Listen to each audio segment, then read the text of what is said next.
Yo, this is the OT99 bantering where opinions are shared and smoke gets served. Look, we're back again with another show. It's your boy Firms, and I'm joined today by Ed. Look, we're going to chop it up, man. How you doing, Ed? Yeah, I'm good, man. How are you? Bruv, I'm good, man, but still kind of frustrated, you know, my bro. Frustrated, man. That game, bro, was there for the taking. Tottenham was there for the taking. They've had a poor, like, showing of consistency. They're not that great at home. Man United had them on the plate, bruv. You know, the ones there. And Man United, I think, again, bruv, let 2 points potentially slip from their hands. But it feels like it was a point gained at the end. Do you know what I mean? I've got that Nottingham Forest vibe going on right about now. But what was your thoughts, man? What's your overriding feeling about this game today and the result? I think it was definitely one we could have won. Like, it's not that we played extremely better than them. Statistically, like the first half was quite equal, but I think overall we're the better team and should have won. I think what happened is that when they got that goal, just even before that, they were turning up a little bit, and we were pinned back. So I think it's a game we should have won, but then there's a game that we should be happy we got a draw from, especially like going 2-1 down, 10 men on the pitch. I didn't really feel when we went that 10 men will have a chance. Yeah. Like that, because we'll just pin back, isn't it? But one thing Man United have, they have that fight that, remember, well, time will tell, but you see that fight we had during Fergie days where every last minute counts. Yeah, they don't give up. This is a game we would have lost easily. It's identical to Forest. You know the one that 2-2 against Forest, 2-2 against Tottenham. Do you know what I mean? Like we're playing away from home against Forest, we're playing away from home against Tottenham. You know what I mean? Like we let 2 goals in short succession. You know what I mean? And it's a bit frustrating because what I've noticed about this Man United team, when we let in a goal, we seem bro, deflated, and we're like at our most vulnerable for the next few minutes. Like we're at our most vulnerable, man. We just start building too much pressure that we can't handle. Yeah, it's like we scored an early goal. We kind of like get comfortable. We don't have that killer instinct to like finish off. And to be honest, man, there was opportunities where we could have finished off. Like I look at Sesko, bro, and I'm like, damn, bro, like what was you on, Ses? Like what was you? I don't know. What was your thoughts on Sesko? Because for me, I don't know, man. What's your thoughts on Sesko? I feel like there was 2 chances, right? There was one where he got played in on the left and he kind of tried to cut in on his right. I don't know if you remember that one. Got the Van der Ven tackle, the Van der Ven one, or is that? No, before that, there was a chance where he got played in. I forgot who played him in, and he tried to cut it in, right? And then the Van der Ven, everyone's like, I don't know, the commentators, and people are like, oh, great tackle, but he made it easy for him. When he got the ball, he was like in 2 minds. If he had shifted it on his left, or was a bit more urgency, who knows? He could have even got clipped in the penalty. That's the thing. Like I felt, or even just a shot. Like I feel like he should have just taken it straight away. I think he was hesitating and overthinking it, and him slowing down gave Van der Ven the chance to come in and take the ball. Yeah, I think one touch shoot or your first touch has got to draw it away from any defender. I feel like Sesko, I feel like he will learn. Like if he has, like he's got to learn. If that the Premier League doesn't give you time to take the amount of time that you're taking. Do you know what I'm saying? And that's why, like, if you look at when what's his name scored, Mbeumo, that time, as soon as he got out of his feet, boom, quick shot, shoot on sight. Those extra touches give players the chance to come back. You know what I mean? Bro, 100%. Like if you're gonna take a touch, you need to make sure that you're shielding that ball in a way where if someone's trying to come in for a tackle, they got to go through you first, and then you're winning a penalty. But for me, man, I just felt like he took too much time, and he just looked a bit. He didn't look involved in the game today. He looked a bit sort of laggy, a little bit. You know what I mean? Just a bit of the pace. Like he's been sharp. I've seen him in games where he's looked sharper. Do you know what I mean? Like in today, he just looked off. Like even when the ball came into him, he's like, okay. You get into the position, just shoot, just go for it. Like don't. He hesitated to play it. Like Van der Ven came, and then obviously after that, they went up. So obviously now he's been injured. He came off. You know that substitution was made. You know. Where's Zexy, by the way? Was he on the bench? That's a good question. Let me see, because I don't even Manu as well. Manu picked up a knock, so he didn't travel with the squad. I read earlier on anyway, and then with and Xerxes was on the bench, yeah. So Xerxes, I think that his futures basically, you know what I mean, he's gone. I don't even know if he has a future. Not even a loan. I just think it's going to be a perm move for him. I think he would have done better in those positions, though. Bro, I think so as well, man. I think so as well. It's one of those ones. Man United had the opportunity to go second, even if it was momentarily. We had the opportunity. Tottenham sitting third at the minute. We're joint points, so it just goes to show you how tight the league is at the minute. We got 18 points. They got 18 points. They're third. We're fifth.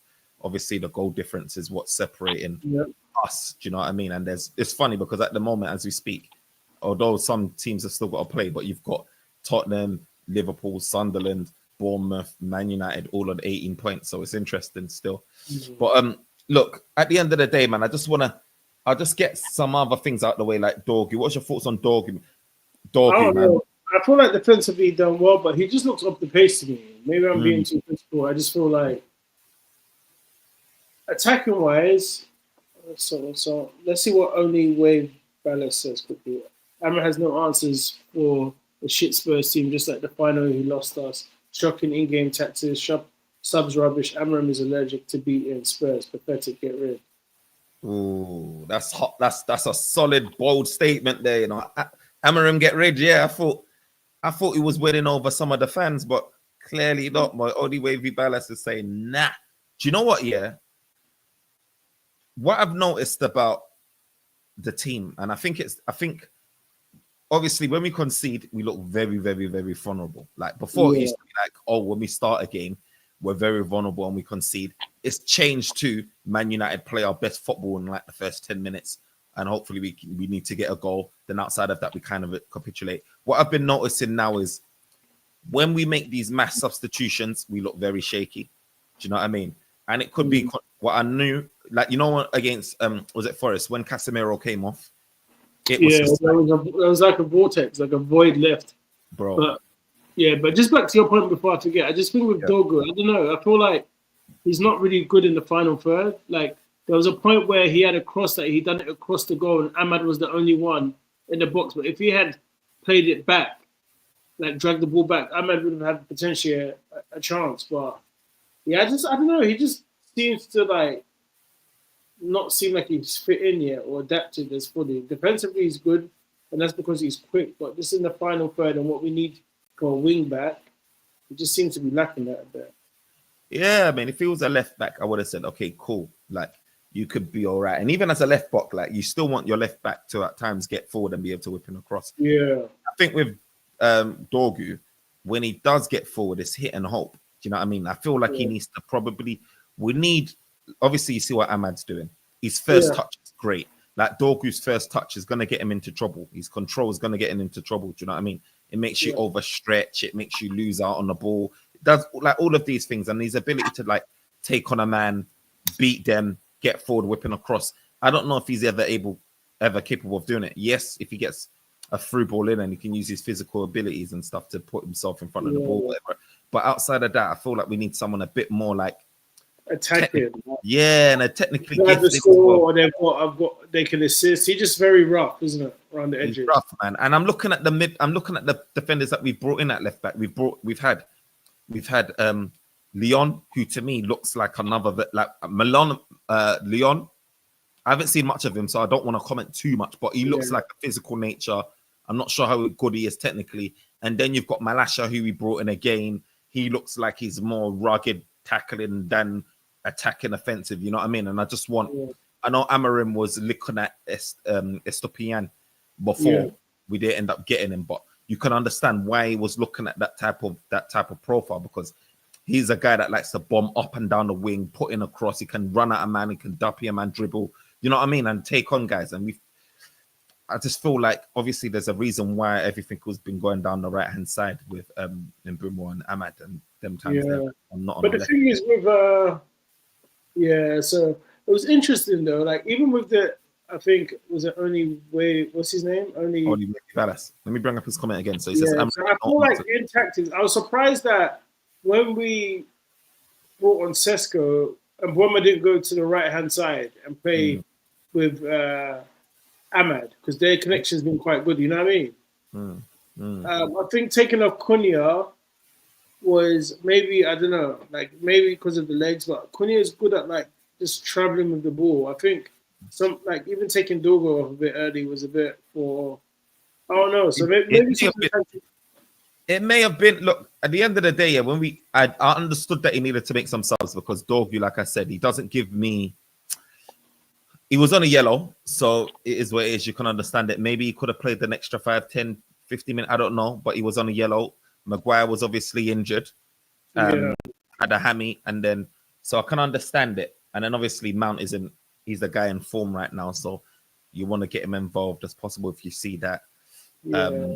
He's You know, informed, but statistically, he's not informed in terms of like numbers on yeah. the thing. So what's so all the way Vibella saying I agree with you about Dorgu. He's a he bowls over little. Dalo is Amarim's cousin. That's favoritism will ruin us. Yeah, bro. I'm hearing about them distant third, fifth, sixth, or whatever it is. Great this, great that.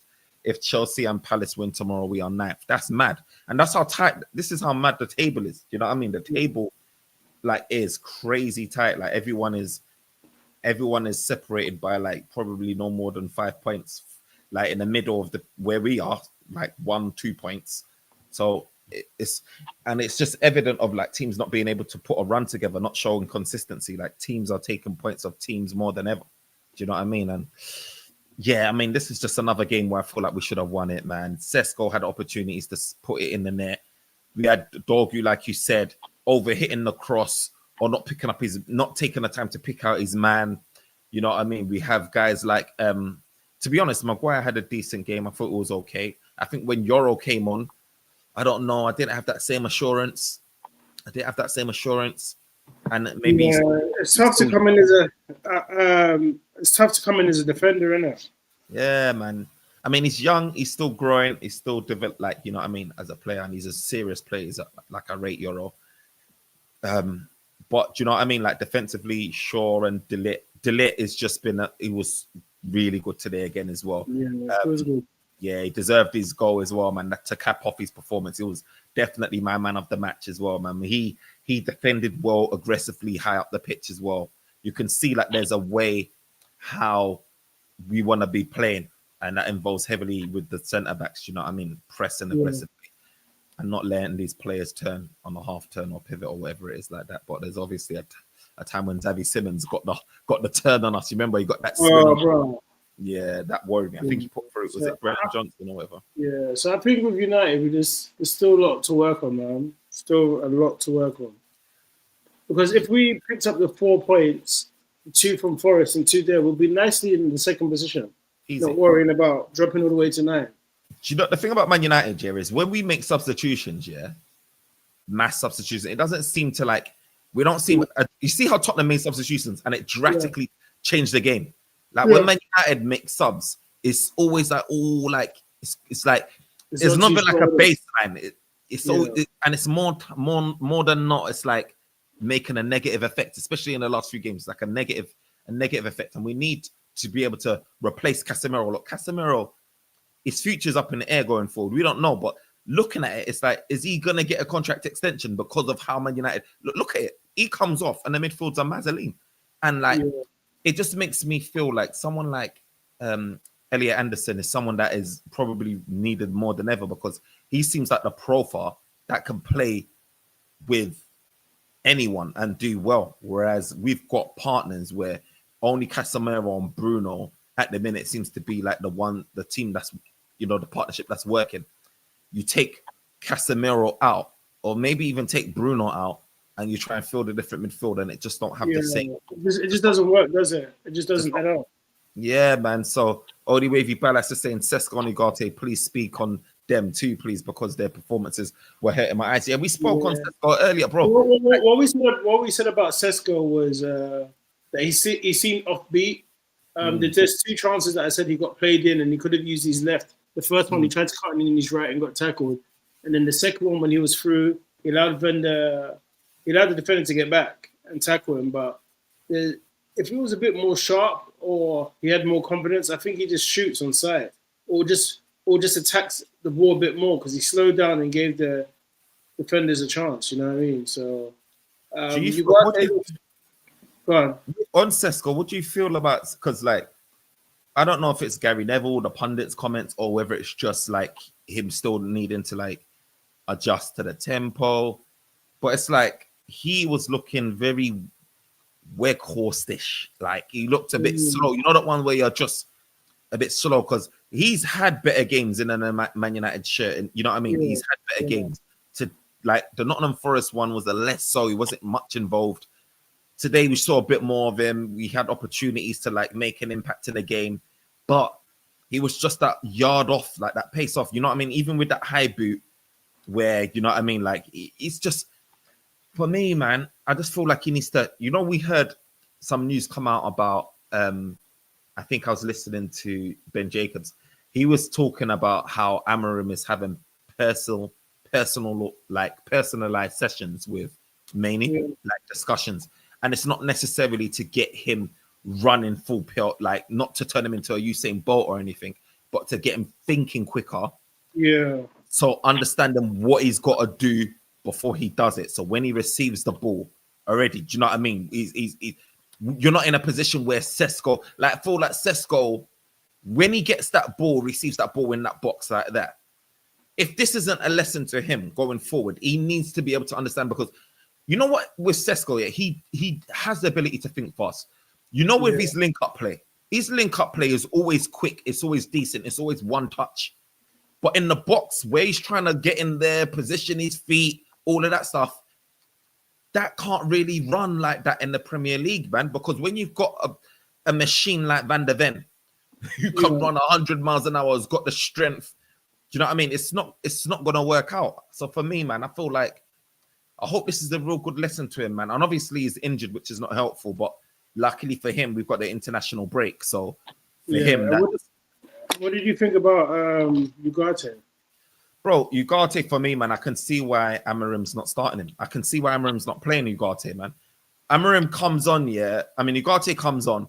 He has an opportunity to state his claim. He has the opportunity to say, I want this position. I want to make it mine. Do you know what I mean? And every time he comes on, it just feels like we get worse in the midfield. Do you know what I mean? And we spent 50 million on Ugarte, 50 M's on Ugarte. And Ugarte, like, he comes on and he's all over the place. No positional awareness, no solidarity in the midfield. Like, you're supposed to be a destroyer. Like, where was he? Do you understand? Like, where was he? Didn't he play on someone for the first goal? Wasn't he the one? Bro. Just his awareness is just off. Yeah. It's terrible, maybe, bro. Maybe it's a lack of gameplay or just him full stop. Bro, there's talk of Man United getting two midfielders. I can almost guarantee one of the victims, yeah, on the chopping block is gonna be Ugarte. It's gonna be Ugarte when he's performing like this for sure. So Johnny Hill says, I actually don't think Bruno's needed as a starter in this team at all, to be honest. Casemiro seems to be doing his own job and Bruno's job. Whilst Bruno runs off and doesn't track back, Bruno should be a sub number 10. Look, that's a fair point, man. And I do hear you, but I do also feel like I'll feel a lot more confident with that statement if we got like an Elliot Anderson. Do you know what I mean? I feel like if we got an Elliot Anderson, because Elliot Anderson he's ability to pass through the lines, progressive passes. I think I saw a stat where he was ranking first on like progressive passes in the box, like tackles into like he's a complete midfielder that can do a bit of everything and well-rounded. And I feel like he is that glue that can partner any midfielder that we've got and get the best of it. And I can see you can put Elliot Anderson next to Maney. You can put Elliot Anderson next to Bruno. You can put Elliot Anderson next to Casemiro. Remember I was saying that I feel like Bruno kind of like spoils our team. Remember I was saying, I think Bruno's addition messes up with the balance, right? Because technically, if it wasn't there, Maney will play or someone else. But because Bruno's there, like you have to accommodate him in a position where he's not good. Like even there's times where he's like, there's just times where he dwells on the ball too long as well. There's times where like he should have passed it or let it go. But I think if we had a chance to get rid of Bruno and get a good like even over 70 mil, I would do it.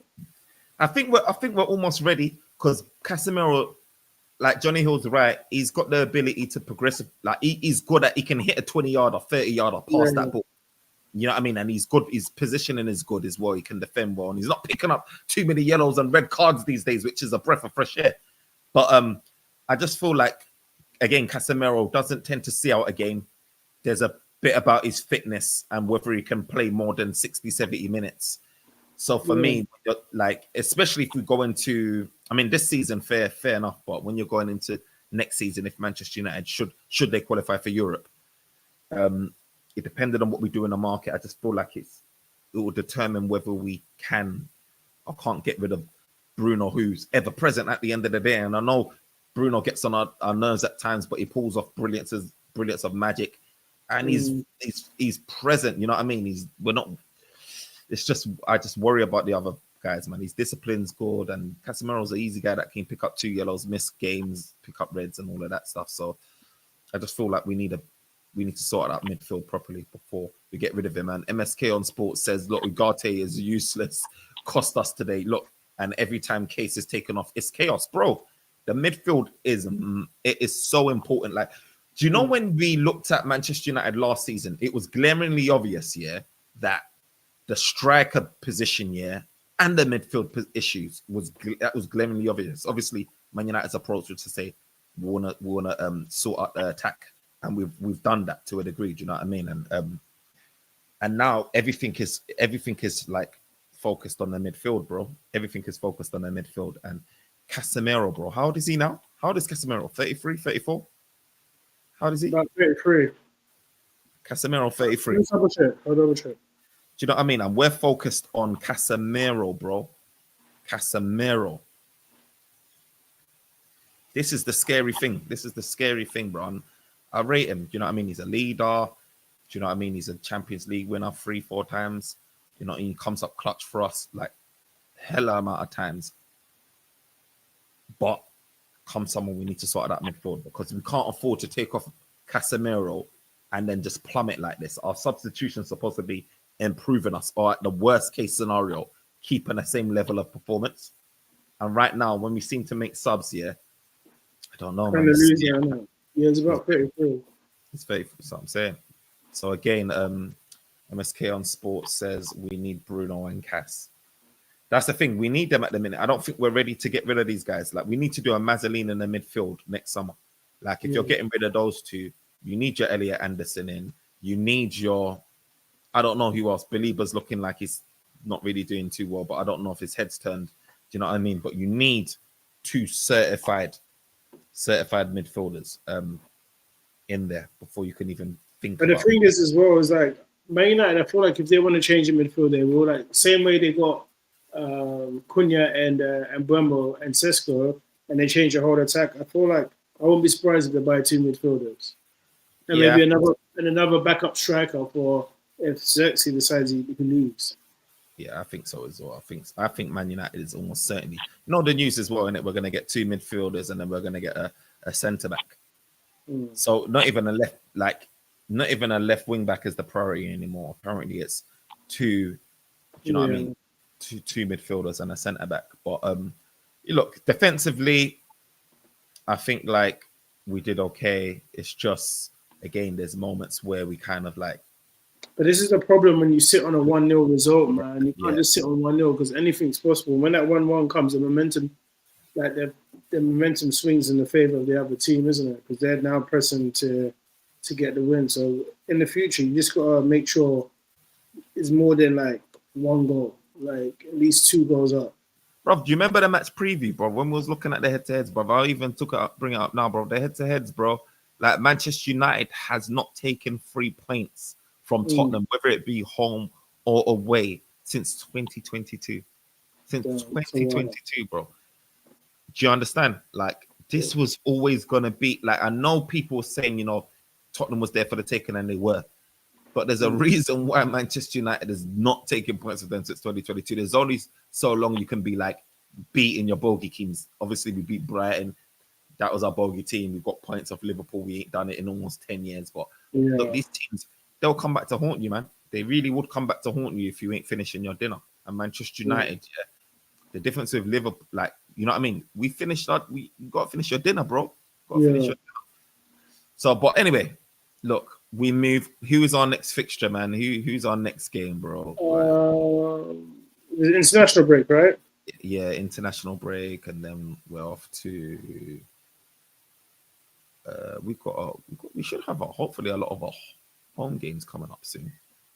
We should have a whole lot of home games coming up. But our next game is Everton at home, so hopefully we can get a W from that. Yeah, Everton's next. MSK says. I think we can get a W from Everton. I think we should be able to get a W.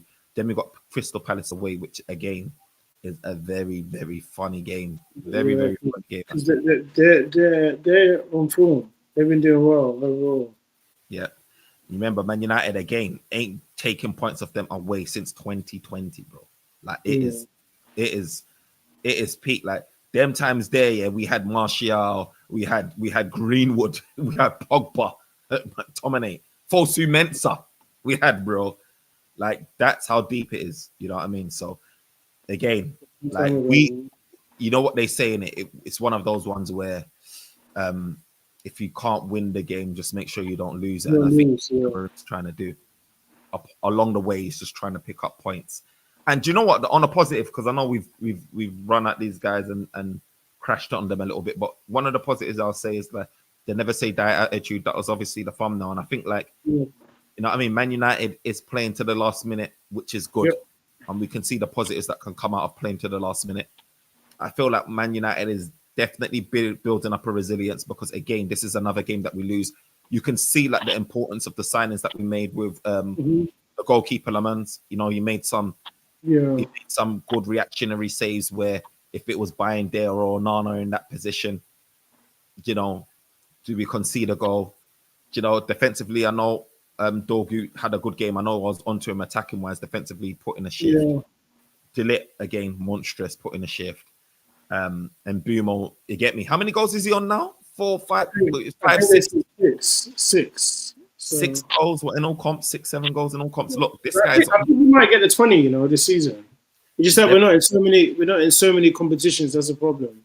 We're definitely getting the double figures, bro. You know I had to bring him into the fantasy league as well, bro. I knew he was going to do his thing. He's settled very well in terms of like the pressure and stuff like that. When you deep it, if you look at the signings that Manchester United has obviously made, obviously it's the Prem proven ones that are doing well. And if you look at the historically about the players that we've been signing, like Fergie as well, he liked to cherry pick off the top teams and take their players. You know, I heard DJ talking about it earlier on United View as well. So big up to him, big up to Owen as well. Look, that whole big thing about like shopping in the Premier League, I think it just may be for us at the minute. Do you know what I mean? Because there's been so many stars. Yeah, we just need players that like are like well fixated and already in the league. Yeah, man. Doing those ones, they're not too sure, and then having problems. Yes, obviously Lemans is doing well. Do you know what I mean? And Dorgu from a he made some good saves today. I know, like they were at him, but he did make some good saves. Yeah, and he's looking we're looking more assured with him in goal than we had in a long time. A lot more comfortable. But I do feel like our next couple of windows, I think we could shop in the Premier League just to make sure that we've got a solid foundation. You know what I mean? Like, I feel like before we start taking risks and gambles on, you know what I mean? I know we're doing it with the youngsters and, you know, that's fine. Let them take their time to get accustomed to the league and that's fine. But in terms of where we're at now, I feel like we probably should do at least 2 more windows where we get a good number of players from the Premier League, at least at least 2 a window in the Premier League. Do you know what I mean? So, but yeah, that's my 2 cents, bro. But who's your man of the match, Ed, before we close out? Team. I think he played so. Maybe I'll give it to Mbeumo. I think Mbeumo had a good game. Even De Ligt had a good game defensively. I know his goal deflected and he did get us the goal at the end. So maybe I'll give it to De Ligt. He was solid at the back. I know his deflection made. You know, man. I know his deflection made Tell's shot like go in, but I think I'll give it to De Ligt. I think he's been solid. Sometimes he's the unsung hero at the back. And he scored. He got us the equaliser in that last 90 minutes. What about you? 100% De Ligt as well. That goal just definitely solidified it as well. But De Ligt has been having a good run of good performances for a while now. He's looking like he's a definite starter in that back. Definitely. You know, before it was like him competing with Maguire. Yeah, I and that's the understood thing. Yeah, there was uncertainty around him, but he's been playing very well. So, he's got that ability, you know, to sniff out the danger. You know, that Vidic, Ferdinand, and I'm not saying that we've got a Vidic in the squad or Ferdinand, but that's sweeping. What you always see De Ligt coming up clutch last minute, just doing that sweeper role and clearing that danger. So he's been doing it for a while, man. I think he's been one of our most consistent players, man. And most effective, even last season is a really good signing, man. I know it was either between him, between him and the Everton Don. I'm happy we didn't go for him. And they were going to charge the left-footed one. Yeah, they're going to charge us our arm and a leg for him. They asked for like 70, 80 for him, weren't they?